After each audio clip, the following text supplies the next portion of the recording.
गौर खान साहब, बहुत बहुत शुक्रिया आपका ज्वाइन करने के लिए। सर, ये इलेक्शन आप लोगों के लिए कितना मुश्किल है और क्या सारी तैयारियां आपकी मुकम्मल हो गई हैं या अभी इश्क इम्तहान बाकी है? एज ए पॉलिटिकल पार्टी अल्हम्दुलिल्लाह हमारी सारी तैयारियां कंप्लीट है और हमने पूरा पहले होमवर्क तो पहले हम कर चुके थे।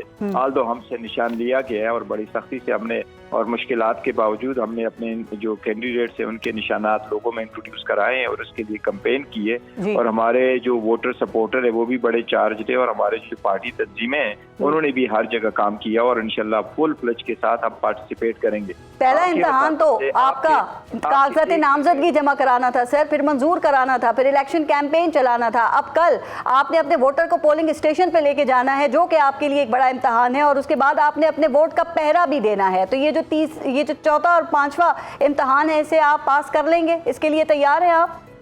मैं जरा कंप्लीट करना चाह रहा था। मैं सिर्फ ये कह रहा था कि आपकी वसातत से पहले मैं ये कहना चाह रहा हूँ भी एक ऑडियो भी जो है खान साहब के वो चलवाई है कि जी उन्होंने मुबैना तौर पर ये कहा है कि आप बॉयकॉट करें। आपका एंटी मेरी तरफ से आप जरूर ये चलवाएं और अपनी उसकी तरदीद कर लें। बिल्कुल, आपने कर दी है तरदीद, बिल्कुल ठीक है। करते हैं कि बिल्कुल इसकी तरदीद है। ये सारे फेक है। हमने अपने वोटर सपोर्टर कैंडिडेट और सबको ये कहा था कि इस किस्म की अफवाहें होगी और इसी तरीके से अब आपको आखिरी अटेम्प्ट किया जाएगा। इसी प्रोसेस से आप अपना रास्ता रोक लें और आप पार्टिसिपेट ना करें इलेक्शन प्रोसेस में। नहीं, अच्छा गौर खान साहब, ये हम तरदीद मुसलसल चला रहे हैं, बाहर निकले।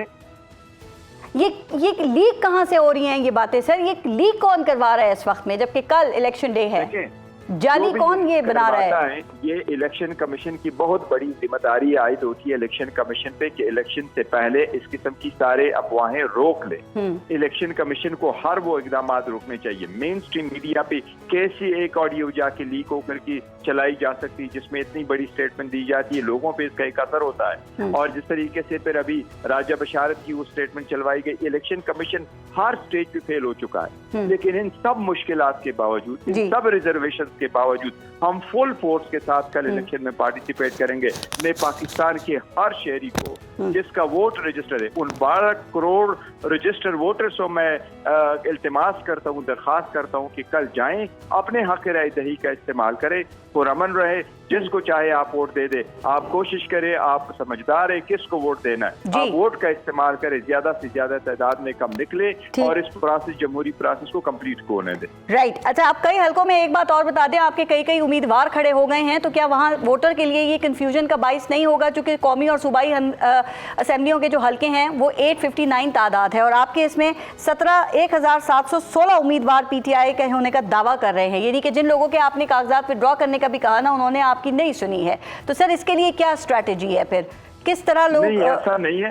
859 वो स्टेशन है और हमारे 815 कैंडिडेट्स इस वक्त इलेक्शन लड़ रहे हैं और जो बाकी कैंडिडेट्स थे हमारे वो कवरिंग कैंडिडेट के तौर पर है और वो इलेक्शन कैंपेन में पार्टिसिपेट नहीं कर रहे हैं। सिर्फ 35 पोलिंग जो कंस्टिट्यूएंसी है वो ऐसी है जिसमें कैंडिडेट सामने आ गए थे, लेकिन वो सारे के सारे कैंडिडेट कैंपेन खत्म कर चुके हैं और हम अपने जो सपोर्टेड कैंडिडेट है उनका पोस्टर उनके निशान के साथ हमने उनको इंट्रोड्यूस कराया और हमारे वेबसाइट पर मौजूद है। तो हमारे जो वोटर्स है पाकिस्तान तहरीक इंसाफ के और जो सपोर्टर है वो जानते हैं पाकिस्तान तहरीक इंसाफ का सपोर्टेड कैंडिडेट किस कंस्टिट्यूएंसी से कौन है और उसका कौन सा निशान है।